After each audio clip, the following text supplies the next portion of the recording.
نحمده ونصلي على رسوله الكريم اما بعد فاعوذ بالله من الشيطان الرجيم بسم الله الرحمن الرحيم سبحانك اللهم وبحمدك اشهد ان لا اله الا انت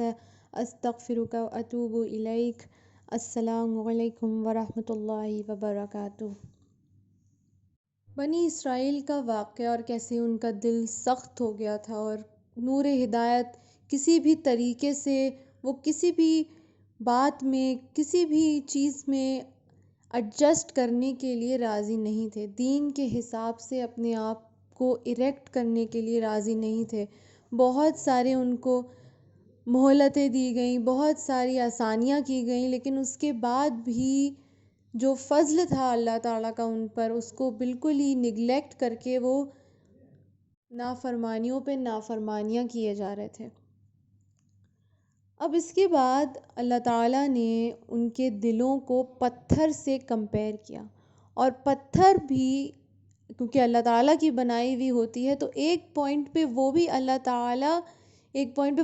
اپنی جو ایک اسٹفنس ہوتی ہے اس کو وہ چھوڑ دیتی ہے. اللہ تعالیٰ کا حکم ہوتا ہے تو پتھر بھی موم کی طرح پگھلتا ہوا بالکل ریزہ ریزہ ہو جاتا ہے. لیکن ان کے دل ایسے تھے کہ اس سے بھی بدتر، پتھر سے بھی زیادہ سخت، کہ بالکل بھی ریڈی ہی نہیں تھے اپنے آپ کو چینج کرنے کے لیے. اس کے بعد اللہ تعالیٰ نے ہم سب کو ایک آیات دی ہے جس سے ہم آج کے اس موڈیول کا آغاز کریں گے، جس میں اللہ تعالیٰ نے ساری تمام چیزیں جو اللہ تعالیٰ کو محبوب ہیں، وہ ساری تمام چیزیں کیسے اپنی زندگی کو بسر کیا جائے، ساری چیزیں اس میں ایک ہی آیت میں اس کی جسٹ ہمارے سامنے ہے. وَإِذْ أَخَذْنَا مِيثَاقَ بَنِي إِسْرَائِيلَ لَا تَعْبُدُونَ إِلَّا اللَّهَ. تو اللہ تعالیٰ نے بنی اسرائیل سے پکا وعدہ لیا تھا. یہ بات پہلے بھی آ چکی ہے کہ ہمیشہ ان سے پکا وعدہ لیا گیا ہے اور انہوں نے مان کے دیا ہے. اس ٹائم انہوں نے توبہ کری ہے، انہوں نے اپنی غلطیوں کا اصراف کیا ہے، لیکن اس کے بعد بھی اپنے آپ کو چینج نہیں کیا. تو ان سے کہا جا رہا ہے کہ عبادت کرو صرف اللہ کی، اللہ تعالیٰ کے علاوہ کسی اور کو سجدہ نہیں کرنا ہے، کیونکہ ہم پر سب سے زیادہ حق اللہ تعالیٰ کا ہے. اور ہر پیغمبر نے بھی یہی سکھایا ہے. جتنے بھی پیغمبر ہوئے ہمارے دور کے، ہم سے پچھلے دور کے، ان سب نے اسی چیز کا جو بات تھی وہ سب اپنے قوم کو بتائی ہے. اور اس کے بعد اللہ تعالیٰ فرما رہا ہے، اور یہ چیز بہت ہی زیادہ غور کرنے کی ہے، وَبِالْوَالِدَيْنِ، تو اپنے والدین کے ساتھ احسانًا. تو یہاں پر اپنے والدین کے ساتھ احسان کا معاملہ کرو، کیونکہ یہاں پر یہ جو آرڈر ہے اس سے صاف پتہ چل رہا ہے کہ اللہ تعالیٰ کے بعد سب سے بڑا حق ہم پر ہمارے والدین کا ہے. کیونکہ اللہ تعالیٰ ہم کو پیدا کرنے والا، لیکن ہمارے والدین ہماری اس دنیا میں آنے کا ذریعہ بنے ہیں، اور ان کا جتنا شکر کیا جائے ان کا بھی کم ہے، کیونکہ وہ بھی بہت زیادہ سیلف لیس ہو کے اپنے بچوں کو بڑا کرتے ہیں. ان کو بچپن میں کتنی ان کی لاڈ پیار اور ان کی جتنی بھی چیزیں ان کو چاہیے ہوتی ہیں وہ دیتے ہیں، اور کیسے ہر قدم پہ چاہے آپ بڑے ہو جائیں، چاہے آپ ایک ایسے ٹائم پر بھی آ جائیں کہ جس وقت آپ ایک انڈیپینڈنٹ انڈیویجول بن جائیں، لیکن جب تک آپ رات میں گھر نہیں آتے آپ کے ماں باپ نہیں سوتے. تو یہ ہے ان کا احسان ہم پر. اور نارملی کیا ہوتا ہے کہ جب بڑھاپا آ جاتا ہے ماں باپ کا، ان کی ایک عمر ہو جاتی ہے، تو ہم اف کرتے ہیں، اور ان کی جو خدمت ہوتی ہے وہ ہمیں چبھنے لگتی ہے، ہمیں بری لگنے لگتی ہے. تو بڑھاپا تو ایک دوسرا ہمارا ایک بچپن ہوتا ہے نا لوگوں کا، تو اس میں اگر ہم ان کو چھوڑ دیں گے تو وہ ایسا ہی ہے جیسے ہمارے ماں باپ بچپن میں اپنے بچوں کو چھوڑ دیں، ان کے حال پہ چھوڑ دیں، یا ان کے لیے کچھ بھی کرنا ان کو برا لگنے لگے. تو ہمیشہ کبھی بھی ہم ان سے بات کریں، ہم کبھی بھی اتنے بڑے نہیں ہوئے ہیں کہ ہم اپنے آپ کو اتنا بڑا سمجھیں کہ ہمیں دین سے کوئی لینا دینا نہ رہے، ہماری عبادت کہاں جا رہی ہے، ہماری نماز کہاں جا رہی ہے، ہمیں اس کا ہوش ہی نہ ہو، اتنے زیادہ ہم مبتلا ہو جائیں، یا ہم اپنے آپ کو اتنا زیادہ سپیریئر سمجھنے لگیں کہ ہم احترام سے بات کرنا، ہم کندھے اونچے کر کے اپنے والدین کے سامنے کھڑے ہو رہے ہیں، تو ان کے سامنے ہمیشہ عاجزی سے بیٹھنا چاہیے۔ سب سے پہلے ان پر خرچ کرنے کی بات آئی ہے، جو آپ کمائیں سب سے پہلے اپنے والدین پر خرچ کریں، کیونکہ ہماری جو بھی نعمتیں ہیں اس میں سب سے پہلے ہم انہیں اپنے اس کمائی میں ان کو شریک کریں، یہاں تک کہ مسکینوں سے بھی پہلے سب سے پہلے والدین پر خرچ کریں، اور اس کے بعد آتے ہیں رشتہ دار، ذی القربہ۔ تو پھر آتا ہے رشتہ داروں سے معاملات، ہمارے ایک درست معاملگی، جو حسن معاملات ہوتے ہیں وہ ان کے ساتھ قائم کرنا، اور جو جتنا زیادہ آپ کا قریب ہے اس کا اتنا ہی زیادہ حق ہے، آپ کے بہن بھائیوں کا حق آپ پر زیادہ ہے، پھر ان کے بچوں کا حق اس سے تھوڑا کم ہے، اور پھر اور جیسے جیسے ایکسٹینڈڈ فیملی ہوتی رہتی ہے اس کا حق جو جتنا زیادہ قریب ہے اس کا اتنا زیادہ حق ہے، چاہے وہ اس کے حالات درست بھی ہوں تب بھی اس پر زیادہ سے زیادہ اپنا خرچ کریں مال۔ اور اب اس کا بالکل کنٹراسٹ ہوتا ہے، رشتوں کی ایک قطع رحمی ہو جاتی ہے، ان کے ساتھ حسن معاملات تو چھوڑو، ان سے سیدھے منہ بات بھی نہیں کرتے ہیں لوگ۔ تو یہاں پر یہ بات ایک آرڈر ہمیں دے دیا ہے، ایک ہائرارکی دے دی ہے کہ کس پر خرچ کریں، کس پر پہلے خرچ کریں، کس پر اس کے بعد میں خرچ کریں۔ تو یہ پورا ایک ہمارے پاس آرڈر ہے، ایک پوری ہائرارکی ہے، کیونکہ صحابہ کرام ہمیشہ، اور آپ محمد مصطفیٰ صلی اللہ علیہ وسلم سے انہوں نے یہ سوال بھی کیا تھا کہ اب ہم کس پر خرچ کریں، پہلے ان کو بتایا گیا کہ کہاں کہاں خرچ کرو، اور اس کے بعد بھی انہوں نے بتایا، پوچھتے رہتے تھے کہ اب بتائیے ہم کہاں خرچ کریں۔ تو وہ کوئی بھی چیز اپنے لیے نہیں رکھنا چاہتے تھے، ہر چیز کو دے دینا چاہتے تھے، اللہ تعالیٰ کے رضا کو پانے کے لیے وہ اپنا ہر کچھ دے دینا چاہتے تھے، اور ہر چیز دینے کے لیے وہ ریڈی تھے۔ اور ہم کیا ہوتا ہے، ہم جتنا زیادہ اس کو جمع کرتے ہیں ہمیں اتنی زیادہ خوشی ہوتی ہے کہ ہم کچھ بھی نہ دیں، ہمارا بس چلے تو ہم کچھ بھی نہ نکالیں، ہم ہر چیز اپنے لیے اکٹھا کر کے رکھ لیں۔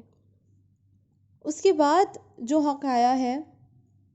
والیتام والمساکین، پھر یتیموں کا اور مسکین کا حق ہے ہمارے مال پر، اور ان سے بھی اچھا معاملہ کرنا ہے جنہوں نے ہمارے لیے کچھ بھی نہیں کیا۔ ماں باپ تو بات سمجھ میں آتی ہے، انہوں نے ہمیں پال پوس کر بڑا کیا ہے، ہمارے لیے بہت ساری پریشانیاں اٹھائی ہیں، صحیح ہیں، تو ہم اب ان کو ریورٹ کرتے ہیں، ہم ان کا کمپنسیشن کرتے ہیں۔ رشتہ دار بھی ہمارے لیے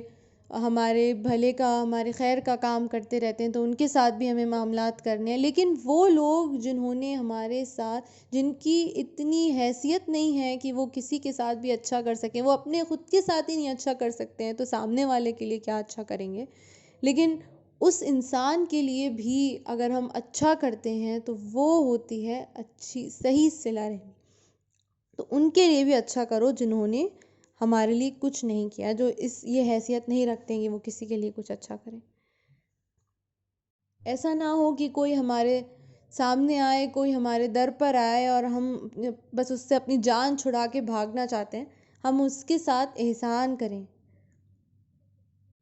یتیم اور مسکین، یتیم جیسے کہ آپ لوگ جانتے ہوں گے اورفنس کو کہتے ہیں، وہ بچہ یا وہ بچی جس کا باپ اس دنیا میں اب نہیں رہے، تو وہ یتیم ہوتے ہیں۔ اور مسکین وہ لوگ ہوتے ہیں جیسے جو اپنے روزمرہ کی ضروریات کو پورا نہیں کر پاتے، اسٹرگل کرتے ہیں اس کو کرنے میں۔ کچھ لوگ ہینڈی کیپ ہوتے ہیں، کچھ لوگ بیمار ہوتے ہیں، کسی وجہ سے وہ اپنا خرچہ نہیں کر پاتے ہیں، تو وہ لوگ مسکین کی کیٹیگری میں آ جاتے ہیں۔ تو اپنی ساری ایگو کو دور ہٹا کر، چاہے وہ رشتہ دار ہوں، چاہے وہ ماں باپ ہوں، ماں باپ نے کچھ کہہ دیا تو ہم ایٹھے ہیں، رشتہ داروں نے کچھ کہتے تو ہم ایٹھے ہیں، یتیم و مسکینوں کا ہم ایسے جھٹلا دیتے ہیں، ان کو شن آف کر دیتے ہیں، ہر ایک سے ہمیں شکایت ہوتی ہے، ہم ہر ایک کو غلط سمجھتے ہیں۔ ایک یو گو ڈگری ابو. آپ احسان کر کے دکھائیں, سامنے والے سے امید نہ کریں, آپ احسان کریں, کیونکہ آپ اللہ تعالیٰ کی رضا کے لیے کر رہے ہیں, آپ کسی کے لیے نہیں کر رہے ہیں, آپ اللہ تعالیٰ کی رضا کے لیے کر رہے ہیں. اور اللہ تعالیٰ سب کچھ دیکھنے والا ہے, السمیع ہے اور البصیر ہے, تو وہ سب کچھ دیکھ رہا ہے, سب کچھ سن رہا ہے, سب کچھ جان رہا ہے. العلیم ہے, سب کچھ جاننے والا ہے, وسیع علم والا ہے. کوئی بھی نیکی ضائع نہیں جائے گی کسی کی انشاءاللہ تعالیٰ. تو اپنی انشاءاللہ تعالیٰ عام باتوں میں, نارمل کانورسیشنز میں ایک نرمی لائیں, اور بات بات پہ اپنے آپ کو ٹون اپ کرنے کی کوشش نہ کریں, ہر بات میں والیوم بڑھا کے بات کرنے کی کوشش نہ کریں, اور ہر ایک اپنی بات میں ایک نرمی اور ایک مزاج میں ایک لویبلٹی اور ایک اپروچبلٹی انشاءاللہ تعالیٰ لے کر آئیں. اور خاص کر کے جب کبھی بھی کسی کو نصیحت کی بات کریں تو خاص طور پہ ایسے کریں کہ اس کے سامنے والے کے دل میں اتر جائے, ایسا نہ لگے سامنے والے کو کہ آپ اس کو طعنہ مار رہے ہیں. اس کے بعد اللہ تعالیٰ صلاۃ اور زکوٰۃ کا ذکر کرتا ہے. تو پہلے درست معاملگی کی بات ہوئی, لوگوں سے اپنے معاملات کو اچھا کرنے کی بات ہمیں سکھائی گئی. اس کے بعد یہ نماز کی بات اور یہ زکوٰۃ کی بات آئی. تو آپ دیکھ رہے ہیں کہ اتنا زیادہ جو ہمارے جیسچرز ہوتے ہیں دوسروں کے لیے, ہمارے جو تعلق ہوتے ہیں, وہ کیسے ایک اپر ہینڈ لے لیتے ہیں, اور یہ نماز اور زکوٰۃ ایک سیکنڈری چیز آ جاتی ہے. کیونکہ آپ نے دیکھا ہوگا اکثر یہ ہوتا ہے کہ کوئی بہت زیادہ نمازی پرہیزگار لگ رہا ہوتا ہے سامنے سے, اور روزے دار ہے اور حاجی ہے, اور وہ سارے فرائض کو, اپنے سارے شرائط کو پورا مکمل طور پہ اس کو اوبے کرتا ہے. لیکن جب لوگوں سے تعلق کی بات آتی ہے تو اس کے اندر ایک ایگو ہوتی ہے, ایک ایروگنس ہوتا ہے. کبھی کبھی لوگ بہت زیادہ دین کے کام میں بھی آگے بڑھ جاتے ہیں نا, تو بھی ان کے اندر ایک ایگو آ جاتا ہے, ایک ایروگنس آ جاتا ہے. سال میں ہر سال عمرے کو جا ہی رہے ہیں تو ان کے اندر ایک ایروگنس آ جاتا ہے کہ ہم اب بہت زیادہ دیندار ہو گئے ہیں, اور ہمیں اب کسی سے صحیح سیدھے منہ بات کرنے کی بھی ضرورت نہیں ہے. تو اس سے بھی انشاءاللہ تعالیٰ پرہیز کریں. اور زکوٰۃ ادا کرنے کے ہے ضرورت مند کو ڈھونڈ کے ان کی مدد کرنا. سب سے پہلے اپنے رشتہ داروں میں, پھر اپنے آس پاس, اپنے پڑوس میں ایسے لوگوں کو ڈھونڈنا جو آپ کے در پر آنے سے شاید شرما رہے ہیں, لیکن ان لوگ کو ڈھونڈ کر انشاءاللہ تعالیٰ مدد کرنی ہے. اس سے آپ کے مال میں انشاءاللہ تعالیٰ برکت ہوگی. اس کو جمع کریں گے, آپ کو لگے گا کہ آپ کے پاس اب بہت زیادہ ایفلوئنس ہے, لیکن اصل میں برکت ختم ہو جاتی ہے. ثم تولیتم الا قلیلا منکم وانتم معرضون. بہت کم لوگ ایسے ہیں جو ان باتوں کا واقعی میں اصل طور پر اس کو امپلیمنٹ کرتے ہیں, اس کا دھیان رکھتے ہیں, اس کی پرہیز کرتے ہیں. بہت کم لوگ ایسے ہیں, قلیلا. تو صحابہ کرام یہ دعا کرتے تھے ہمیشہ کہ ہمیں قلیلا, ان تھوڑے لوگوں میں, کیونکہ قرآن پاک میں بہت دفعہ آتا ہے کہ وہ بہت تھوڑے لوگ ہیں تم میں سے جو سارے احکاماتوں پر پوری طریقے سے عمل کرتے ہیں. تو صحابہ کرام اور ہم سب کو بھی یہی دعا کرنی چاہیے کہ ہم ان تھوڑے لوگوں میں, ہم ان چنندہ لوگوں میں بن جائیں جس سے اللہ تعالیٰ راضی ہو جائے انشاءاللہ تعالیٰ. تو انشاءاللہ تعالیٰ یہ سارے جو احکامات ہیں اس کو انشاءاللہ تعالیٰ ہم اپنے دنیا میں, اپنی زندگی میں, اپنے دین میں جو ہمارے حساب سے ہم دین فالو کر رہے ہیں وہ ہم انشور کریں کہ وہ اس آیات کے حساب سے ہو. سب سے پہلے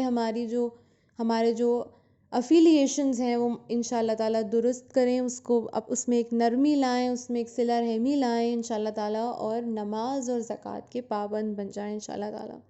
وآخر دعوانا ان الحمد للہ رب العالمین. السلام علیکم ورحمۃ اللہ.